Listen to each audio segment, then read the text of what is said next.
My name is Alara Vance, and for 25 years, I believed my purpose was to be the quiet bedrock of my family. I was the steady hand, the calm voice, the one who kept the delicate ecosystem of our household in balance. Our home was nestled in the small town of Cedar Creek, Washington, a place where the scent of damp earth and pine needles was a constant perfume, and everyone knew whose car was parked where. For 7 of those years, my world had been the 4 walls of the Timberline Cafe, a cozy haven of worn vinyl booths and the comforting aroma of brewing coffee. I worked double shifts, saved every tip, and poured my earnings and my youth into a dream that felt as distant as the snow-capped peak of Mount Rainier on a cloudy day, a landscape design program in Seattle, and a life that was finally wholly my own. The first tangible piece of that dream was a dark green Subaru Outback, a car I'd bought with 7 years of calloused hands and aching feet.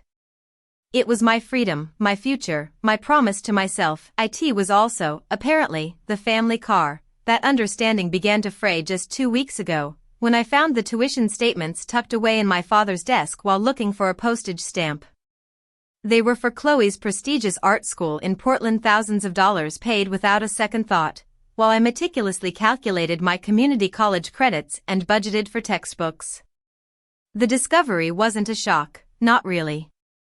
It was more like the final, quiet click of a lock I'd been hearing for years. Chloe, my younger sister, was the vibrant watercolor painting to my practical pencil sketch. Where I was quiet, she was effervescent. Where I planned, she drifted. Our parents orbited her like twin suns, their warmth and resources fueling her every creative whim, while I was the reliable moon, reflecting their light back when needed, but largely left to my own cold orbit. The argument had happened 3 nights ago, a rare tremor in the placid surface of our family dinners. I'd placed my hands flat on the polished oak of the dining table, the same table where I'd done my homework for a decade. "I'm selling the Subaru," I announced, my voice sounding louder than I intended in the sudden stillness. "I've been accepted into the program in Seattle. I need the money for my deposit." The look that passed between my parents was an old, familiar language. It spoke of inconvenience, of disappointment in my failure to conform. "That's our only reliable car, Alara," my father said, his tone one of gentle chiding, as if explaining a simple concept to a child. "It's registered in my name," I countered, my savings passbook feeling like a talisman in my pocket. "I made every single payment." "But your sister needs it," my mother added, her voice soft with the practiced cadence of emotional leverage. "Her internship is all the way across town. You wouldn't want her to have to take the bus, would you?" The memories cascaded. Chloe's summer art camp in the San Juan Islands while I helped Dad reshingle the roof. Chloe's brand new prom dress while I expertly tailored a thrift store find. Chloe's gallery shows, funded by family loans that were drawn directly from my savings account. $800 for canvas and oils, $400 for framing. My life had been a series of small, silent sacrifices laid at the altar of her potential. Yesterday, when Chloe had breezed into the kitchen, keys dangling from her finger, and asked to borrow the car for a trip to the coast with friends, I had finally uttered the word that had been lodged in my throat for a lifetime. No, it felt like breaking a spell. The air crackled. My father's jaw tightened. "Family helps family, Alara. That's the most important rule in this house. After everything we've done for you," my mother whispered, her eyes welling with tears that always seemed to be waiting just behind a curtain. I looked at them, the architects of my deference, and felt a tectonic shift deep within me. A lifetime of bending had finally reached its limit. "I worked for it," I said, my voice clearer this time. "It's my car, and I will decide what to do with it." The stunned silence that followed was almost worth the chill that settled over the house, the unspoken disapproval that followed me to my room. Almost. It was not, however, worth this. Now, the towering Douglas firs stand like silent, indifferent judges, their long shadows stretching across the winding mountain pass. An hour ago, life had been normal. Chloe and I were driving back from a supply run in a neighboring town, the car filled with bags of artisan flour for the cafe. "Alara, I think I hear something," Chloe had said, her voice a mask of casual concern. "Like a clicking noise from the back tire. Can you check?" I'd pulled over without a second thought, the good sister, the reliable one. I knelt on the damp asphalt, the scent of pine and cool earth filling my senses as I examined the perfectly intact tire. 10 seconds, maybe 15. The engine roared to life. I straightened up, turning just in time to see the cloud of dust and exhaust, Chloe's face a pale, unreadable oval behind the windshield of my Suburban car as she sped away around the curve, stood there, frozen, the silence of the mountains rushing in to fill the space where the engine's hum had been. My mind replayed the scene, refusing to accept what my eyes had just witnessed. My sister had just abandoned me on a remote mountain road with no cell service and the sun beginning its slow descent behind the jagged peaks. My phone for the 10th time. One flickering bar, a ghost of a signal that vanishes as soon as it appears. Please, I whisper to the silent trees, my voice a small, useless thing in the vast wilderness. Connect. I press the emergency call button, my thumb trembling. The screen flashes call failed. Again, the memory of those tuition statements burns colder than the encroaching evening air. I think of the landscape design brochures tucked under my mattress, the dreams I'd nurtured in secret like rare, fragile ferns. I think of the keys, so often missing from the hook by the door. Of cancelled coffee dates with my friend Maya because Chloe needs a ride, family helps family. The words echo in the quiet forest, twisting into something sharp and cruel. Yes, family helps family. But standing here, with the twilight deepening and a profound chill seeping into my bones, I am beginning to redefine what family truly means. If I make it off this mountain, if I find my way back, nothing will ever be the same. I will never again be the Alara who quietly yields, who sets her own needs aside until they are forgotten. The registration papers for my car are in the glove compartment. But the title, clear and free, is tucked safely in a file box under my bed. My car. My life. My choice. I take a deep breath, the cold air stinging my lungs, and begin to walk. The road ahead curves into shadow, but I keep moving. I have to believe there is a path forward, beyond this betrayal. I have to believe someone will come. I have to believe that I am worth saving. An hour later, my fingers numb and my hope worn thin, I reach a slight rise in the road. One bar of service appears on my phone, and this time, it holds. My call to 911 goes through, my voice cracking as I explain my location. 20 minutes after that, the reassuring flash of red and blue lights cuts through the deepening gloom. The warmth of the patrol car's heater is the first true comfort I have felt in what feels like a lifetime.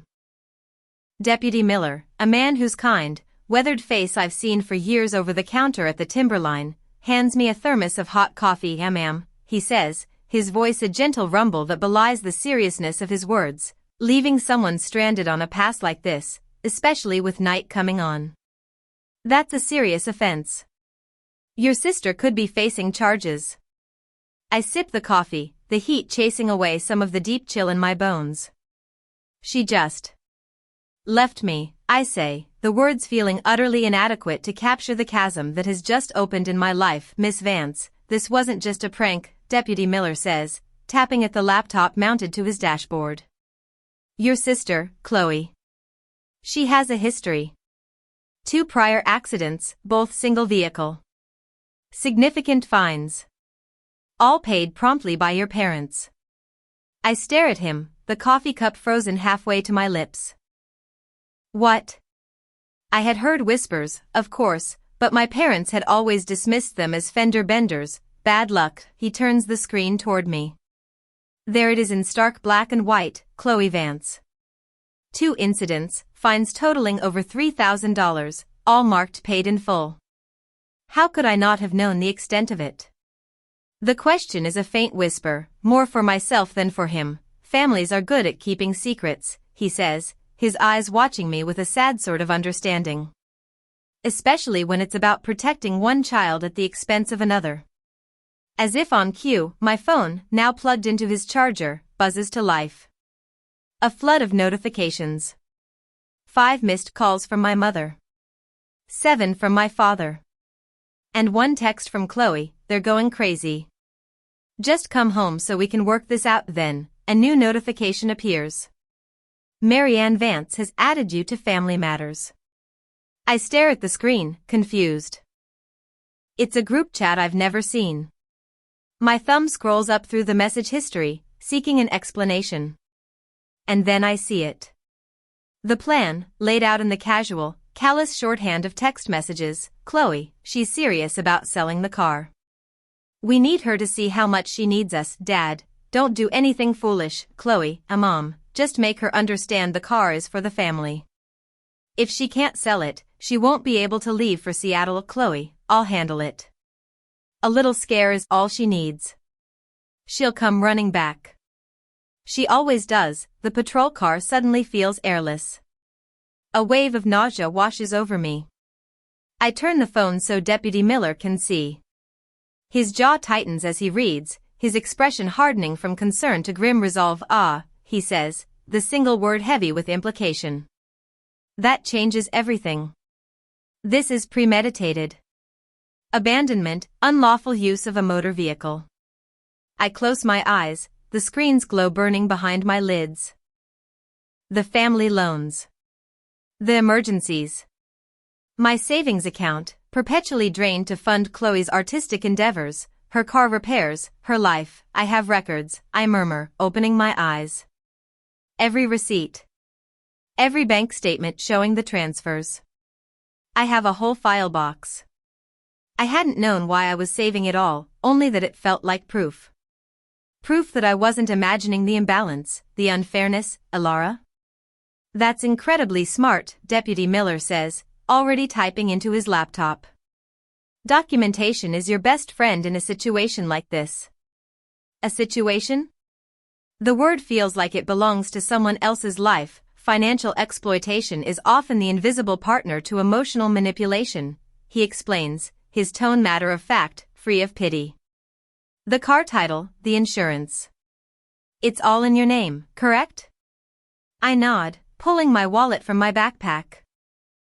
The folded title is still there, crisp and official. I want you to talk to someone, he says, putting the car in gear. Abernathy.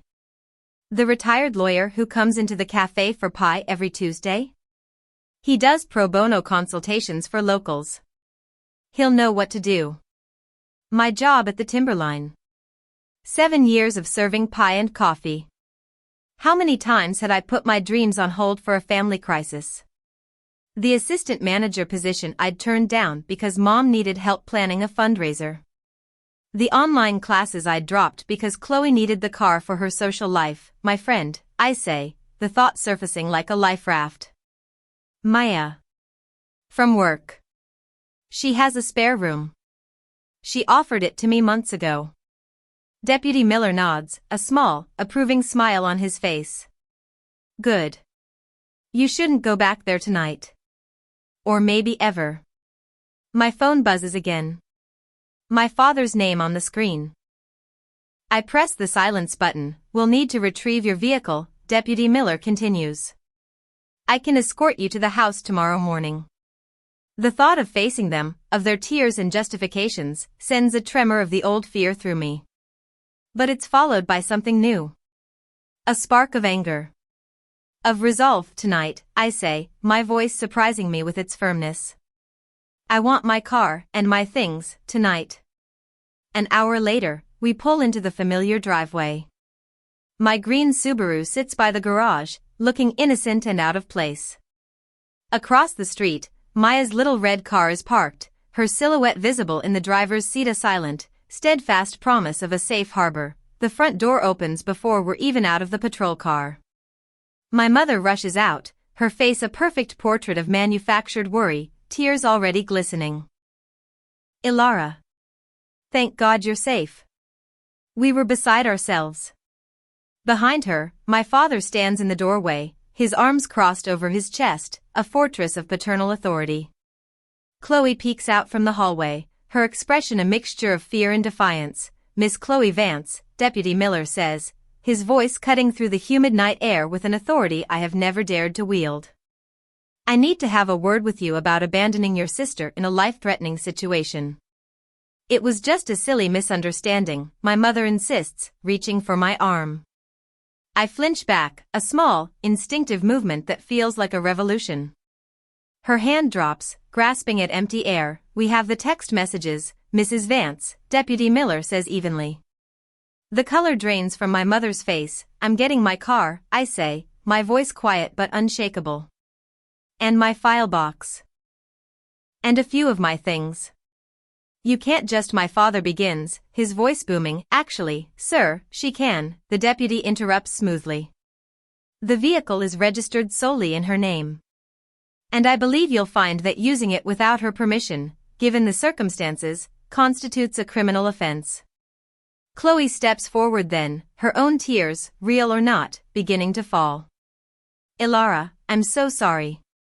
I didn't think." "Save it," I say, the words sharp and clean. I saw the texts. 15 minutes later, I am walking back to my Subaru. One suitcase in the back, along with the heavy file box that contains the documented truth of my life. Deputy Miller stands on the lawn, a calm and official barrier between me and the three figures frozen in the doorway of the house I once called home. As I slide behind the wheel, my hands grip the familiar worn leather. It feels like taking hold of my own life. In the rearview mirror, I see the me family, their perfect facade finally cracking under the weight of exposed truth. Put the car in drive and pull away from the curb, not looking back. I follow Maya's steady red taillights, away from the tangled roots of Cedar Creek and toward a future that is suddenly, terrifyingly, and wonderfully my own. 2 weeks later, the whispers at the Timberline Cafe are as thick as the morning fog that rolls in from the mountains. They cling to the air, settling in the worn grooves of the wooden tables where I've spent 7 years memorizing the coffee orders of half the town. "Did you hear about poor Marianne Vance's daughter?" Mrs. Gable's voice, intentionally pitched to Carrie from table 3, slices through the clatter of cutlery. "Apparently she's had some sort of breakdown. Just up and left her family, poor things." I keep my hand steady as I refill her husband's mug, my knuckles white around the handle. 3 more tables, I tell myself. Just keep pouring. "Well, after that business on the pass," her companion adds, lowering her voice to a dramatic stage whisper. "Sheriff Miller's boyfriend said Chloe's story seems to check out. The girl's been unstable for months, apparently." Coffee sloshes over the rim of the mug, a small, hot splash on the formica. Mr. Henderson barely notices, his eyes on my face. "No harm done, Ilara," he says, his smile laced with a pity that feels like sandpaper on my skin. "Heard your folks are worried sick." The cozy cafe, once my sanctuary, suddenly feels like a cage. The air is too heavy, the walls too close. 2 weeks since the mountain. 2 weeks since Deputy Miller brought me to Maya's apartment, my rescued Subaru parked safely outside. 2 weeks of my mother's carefully constructed narrative seeping into the town's consciousness like a slow poisoned more cream? Mr. Henderson asks, his gaze uncomfortably searching. I nod numbly and retreat to the counter where Maya is ringing up an order, her dark eyes flashing with anger on my behalf. "Vultures," she mutters under her breath. "The lot of them." The bell above the door jingles, a cheerful sound that makes my stomach clench. My father steps inside, dressed in his Sunday best on a Tuesday afternoon. The cafe's low hum of conversation falters and dies. Forks pause midway to mouths. Every eye in the place is on us, waiting for the next scene in the town's favorite new drama, Ilara. His voice is the one he uses for board meetings, layered with authority and the expectation of immediate compliance. "Your mother is beside herself. She hasn't eaten a proper meal since you left." The audience of regulars, me customers, my neighbors pretend not to listen, their feigned interest in their menus almost comical. I feel my shoulders instinctively start to curve inward, the familiar posture of making myself smaller, less confrontational. "We need to have a word, Ilara. In private." I glance at Sarah, the cafe's owner, who stands behind the counter with her arms crossed. She gives me a subtle nod toward the back office. It's permission to step away, but it's more than that. It's permission to choose. "I'm working, Dad," I say. My own voice sounds strange to me, stripped of its usual deference. "My shift is over at 4. His eyes narrow, a flicker of surprise in their depths. He scans the room, registering the rapt audience, before his gaze returns to me. This isn't like you, Alara. We didn't raise you to be this way. This way? The question slips out, sharper than I intended. What way is that? A muscle jumps in his jaw. Your mother is heartbroken. I'm sorry to hear that, I say, and a part of me, the deeply conditioned part, is. The good daughter they spent 2 decades cultivating still whispers inside me, horrified at the pain I'm causing. We can talk about this at home. Where you belong. Home. The word feels like a stone in my throat. The house where my accomplishments were footnotes in the grand novel of Chloe's life. The house where my paychecks vanished into a black hole of family needs that always seemed to orbit my sister. I'm staying with Maya for now, I say. His face hardens. Family is supposed to stand by each other, Alara Lynn. Through thick and thin. Yes, I say, meeting his gaze directly. They are. The bell jingles again. My heart sinks as Chloe walks in, her eyes artfully red-rimmed, her expression a perfect mask of fragile remorse. She is a masterpiece of victimhood, and her entrance draws an immediate, sympathetic murmur from the room. My sister, who left me on a mountain, now plays the part of the penitent child. Alara, she whispers, her voice catching flawlessly. Please. She glides toward me, her every movement broadcast to our captive audience. I've been trying to call you. I know what I did was awful. I was scared, I was stupid. I just wasn't thinking. I remain silent, feeling the immense pressure of expectation from the room. The unwritten script of our town demands forgiveness now, a tearful embrace, the restoration of order. I've started seeing someone, Chloe continues, her voice dropping to a confessional hush. A therapist. She says I have issues with jealousy. Seeing you have things, like the car, that I feel I deserve. At the counter, Mrs. Gable nods with sage approval. Mr. Henderson looks on with fatherly concern. Please come home, Chloe finishes, her hand reaching for mine. Mom needs you.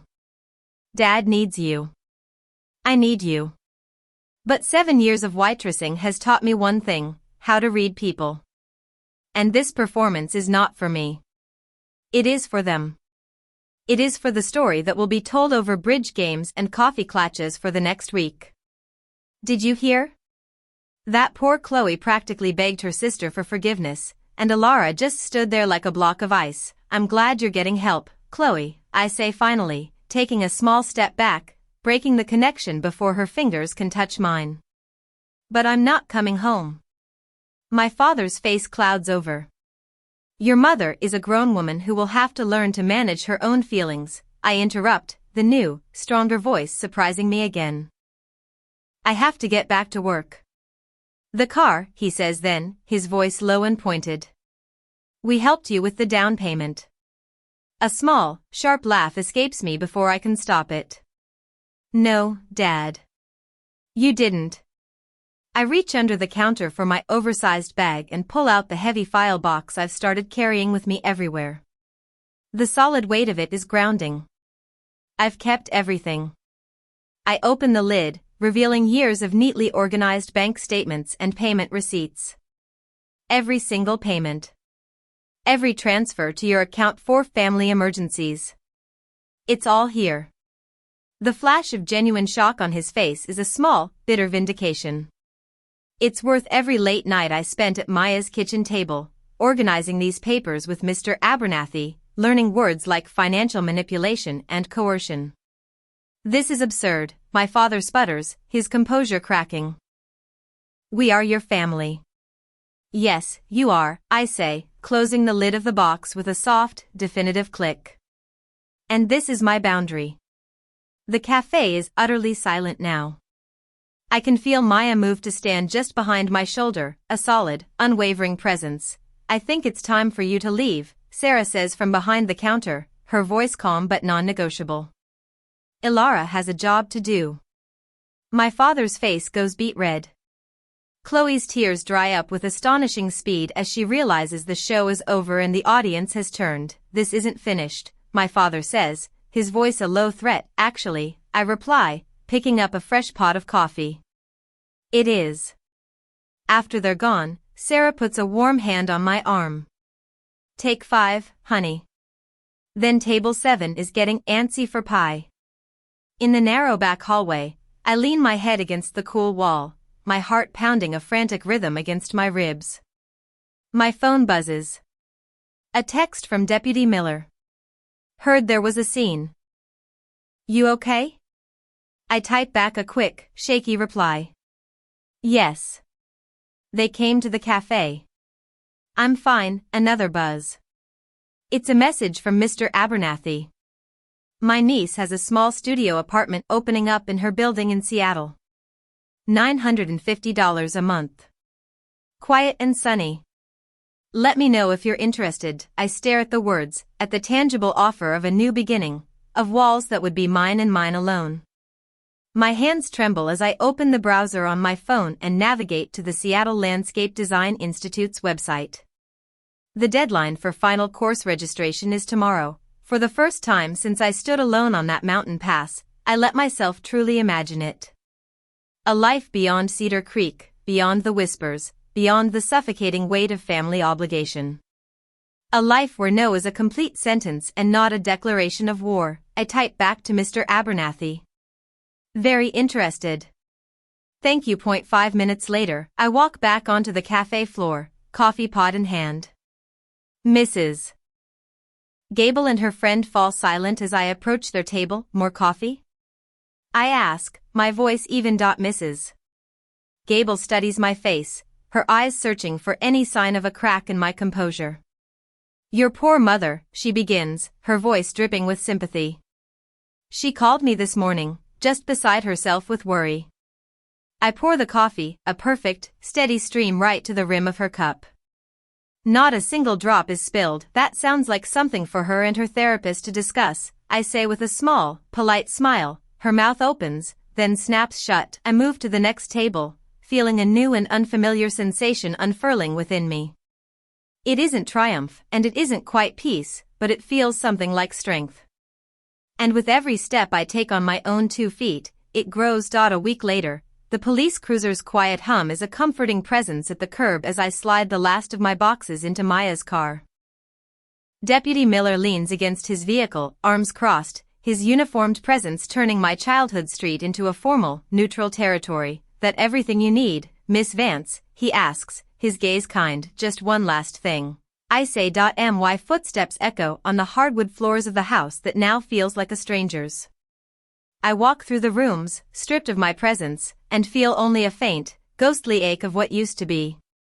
In my old bedroom, I run my fingers along the windowsill where I'd spent countless nights staring out at the stars, sketching out blueprints for a life I wasn't sure I'd ever get to build. This room held 17 years of my quietest hopes and deepest secrets, and why Mother appears in the doorway, her face composed in the soft, wounded expression that once had the power to shatter my resolve. Ilara, darling, please. We can work this out. We're adults. I walk past her without a word, my silence a new and impenetrable shield. Your father's blood pressure has been through the roof, she calls after me, her voice rising with a frantic edge. Is this what you wanted? The words are like arrows that fall short, their poison spent before they can reach me. In the living room, my father is pacing a trench in the carpet near the fireplace. Chloe is curled on the armchair, watching me with wide, mascara-smudged eyes. You know, a lot of my art supplies are in the trunk of that car, she announces as I reach for the front door. Things I was given as gifts. I should probably get those back. I turn to face her, my hand on the doorknob. Make an itemized list, I say, my voice cool and level. Include the receipts.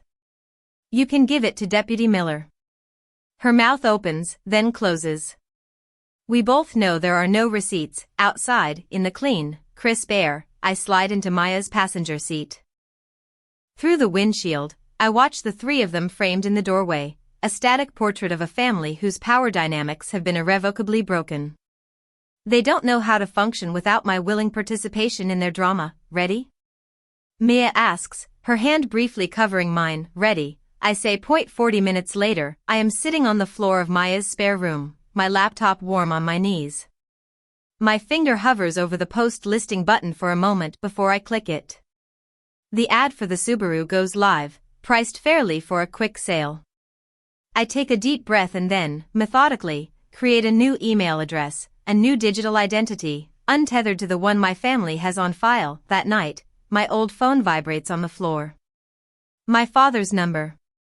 I silence it and add his number to the block list, a small, decisive act of self-preservation. Your dad called Mr. Henderson, Maya says, appearing in the doorway with 2 mugs of chamomile tea. Tried to say you were an unstable tenant and that he shouldn't rent you that room in his sister's duplex. I take the offered mug, a weary resignation settling over me. What did Mr. Henderson say? Maya grins. He told your dad he's known you since you were 15, and that you're the most responsible person he knows. Then he suggested your dad worry less about your living situation and more about paying his tab at the hardware store. She sits down beside me. Small towns. The gossip network cuts both ways. My phone lights up again. A text from my mother. Against my better judgment, I glance at the preview on the lock screen. Your father is having chest pains. We're at the ER. Please call. My heart gives a familiar, painful lurch. For 10 minutes, I stare at the wall, the old programming screaming at me to respond, to rush to their side. But I don't. I open my laptop and continue filling out the financial aid forms for my design course.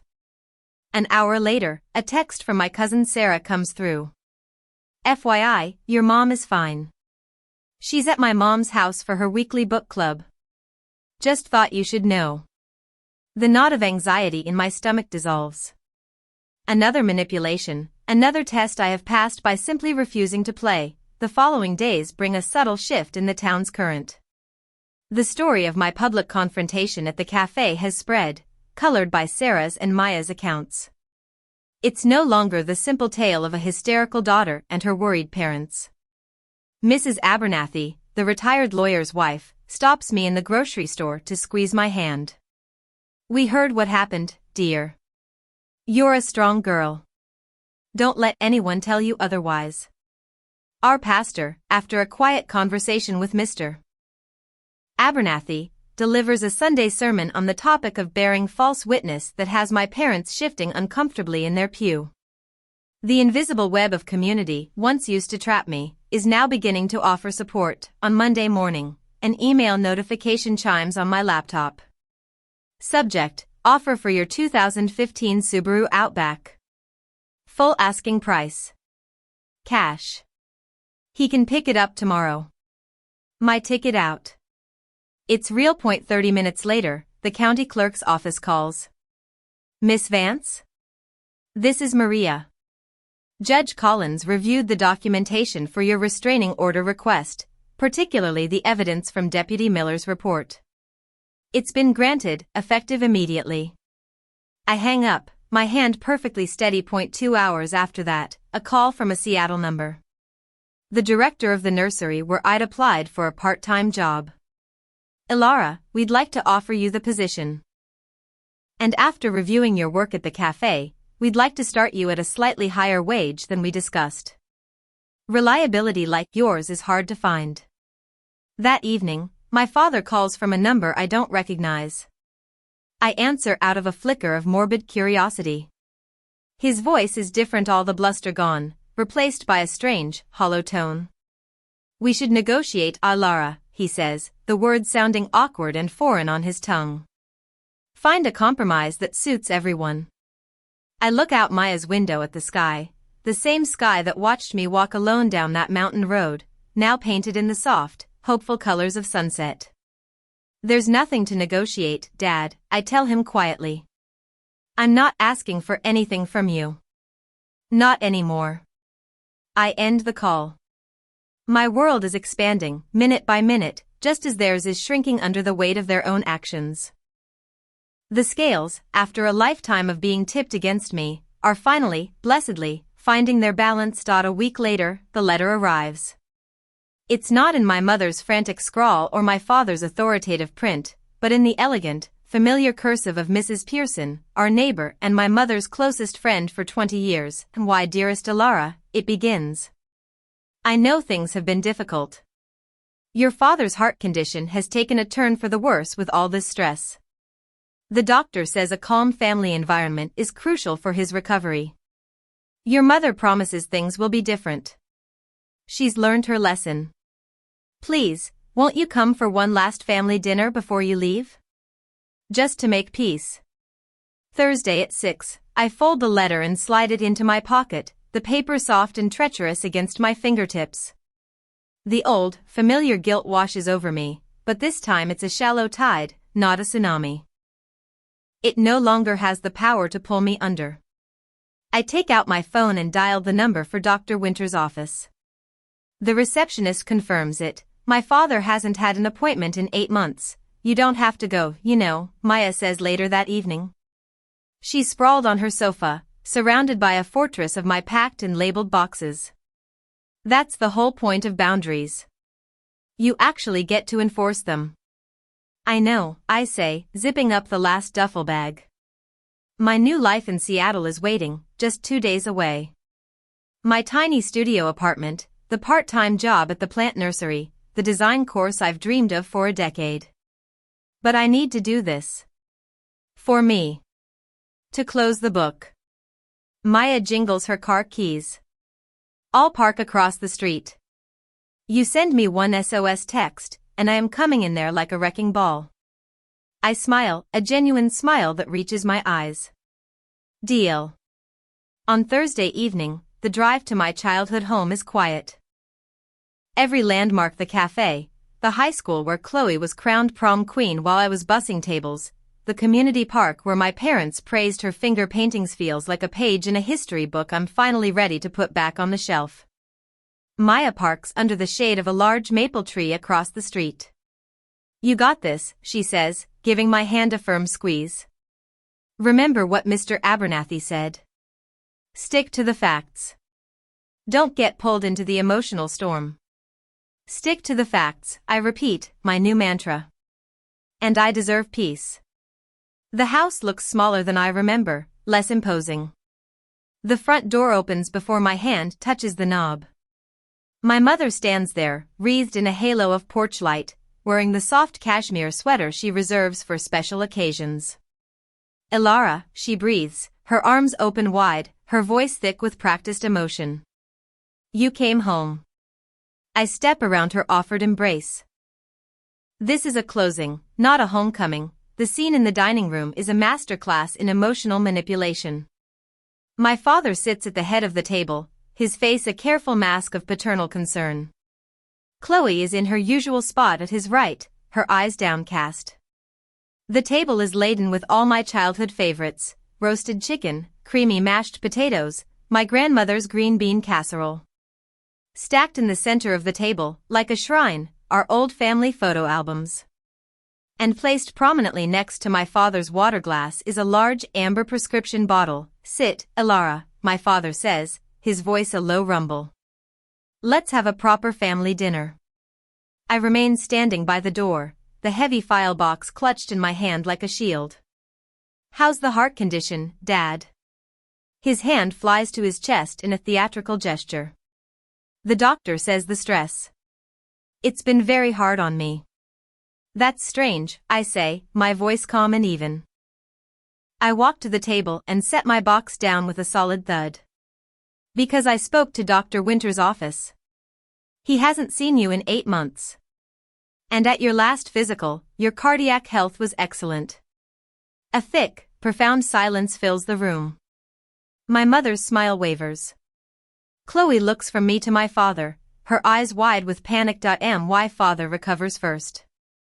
Blood is thicker than water, Elara. Whatever squabbles we've had, family is family. That's not the full saying, I say softly. The actual proverb is, the blood of the covenant is thicker than the water of the womb. It means the bonds we choose are stronger than the ones we're born into. It means, Chloe blurts out, the tears finally arriving on cue, that I was jealous of you. Of how strong you are, how you always had a plan. I'm so sorry about what I did on the mountain. I didn't come here for apologies, I say, opening my file box. I came here to understand. One by one, I lay my exhibits on the polished wood of the table. Bank statements showing the thousands of dollars transferred from my account to theirs. A calendar from my high school years, with Chloe's endless extracurriculars marked in pink and my extra work shifts marked in gray. Printed articles on family systems theory, with the phrases golden child and scapegoat highlighted in yellow. What is this? My mother whispers, her hand fluttering at her throat. This is my reality, I say. This is the documentation of every sacrifice, every deferred dream, every time my needs were dismissed as secondary. You called it family duty when it served you, and selfishness when I tried to have something for myself. My father's face is a thundercloud.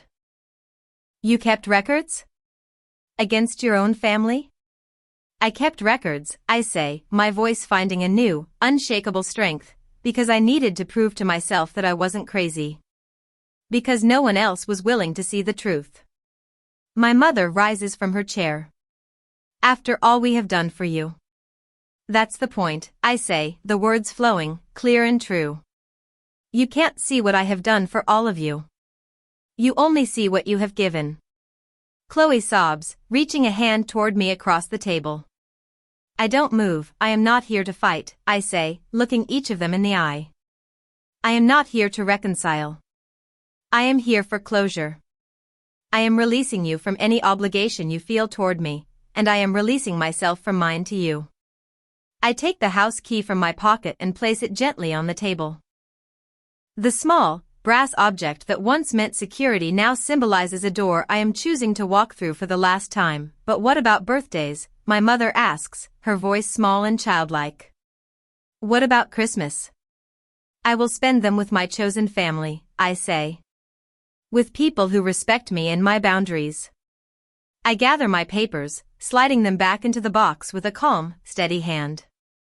I truly hope you all find a way to heal.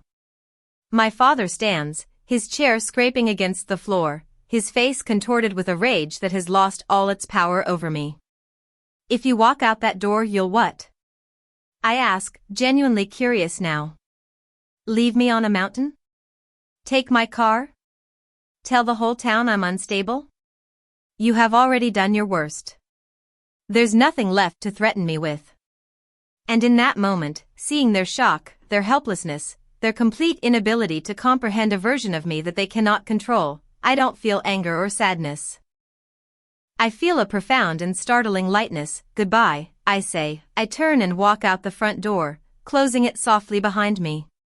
The cool night air feels like the first breath of a new life. Across the street, Maya's car starts, its headlights cutting a clear path through the darkness. You did it, she says as I slide into the passenger seat. I did, I say, looking back at the house one last time. The lights in the windows look warm and inviting, a perfect picture of a happy home. But I know the truth now. Home isn't a place you are born into. It's a place you build, with walls of respect and windows of trust. You drive away, leaving the quiet streets of Cedar Creek behind. For the first time in 25 years, my shoulders feel light, as if they are finally carrying nothing more than their own weight. The road ahead is dark, but for the first time, I am not afraid. I am driving toward my own sunrise. 6 months later, the Seattle sun, a gentler gold than the harsh glare I'd once feared, streams through the large window of my small studio apartment. It illuminates the dust motes dancing in the air and casts a warm glow on the drafting table where sketches of garden designs and perennial beds are spread out like promises. My first paycheck from the nursery is pinned to the corkboard above it, a simple piece of paper that feels like a medal. Take a deep breath, the scent of potting soil from my balcony garden filling my lungs, and dial the number I have written on a notepad. Hi, I say to the customer service representative. I'd like to change my phone number, please. Permanently. When he asks if there is anyone I need to forward the new number to, a simple, peaceful no, thank you, is my reply. The click of the phone disconnecting feels like the final, quiet snip of a cord. Later, I drive my new-to-me compact car, a practical and reliable Honda, bought with the proceeds from the Subaru and my own hard-earned money. I find myself on a winding mountain road, not so different from the one that changed my life. I pull over at a scenic viewpoint, the vast, green expanse of the Cascade Range stretching out before me. The scale of it, the wildness that once symbolized my isolation and terror, now feels like freedom. It feels like possibility. Boundaries are not walls you build to keep people out, my therapist, Dr. Sharma, told me last week. They are the gates you build to decide who you let in. My gate is finally in place, and I have begun to let people in. There are my colleagues from the nursery, who join me for potlucks where we talk about plants and futures. There are the other women from the support group I joined, who nod in silent, powerful understanding when I share my story. And there is Maya, who drives up from Cedar Creek once a month, her car full of gossip and homemade lasagna. Last Christmas, I didn't sit through a tense, performative family dinner. Instead, I went to Maya's parents' house, a loud, chaotic, and loving place where I was welcomed not as an obligation, but as a friend. Her mother hugged me like she'd known me for years, and her father asked me questions about landscape design and actually listened to the answers. It was the first holiday in my adult life that felt like a celebration instead of a duty. When Chloe's name appeared on my phone a month ago, I'd gotten my new number from our cousin. My heart gave only a faint flutter, not a painful lurch. I listened as she spoke of therapy, of her new job, of the quiet, empty house she now shared with our parents. She offered a tentative, fragile apology, one that sounded more genuine than any I had heard before. I wish you healing, Chloe, I told her, and I meant it. But I need to protect my peace. My boundaries are still in place. There was no anger in my voice, only a calm finality. The peace I felt after hanging up was profound.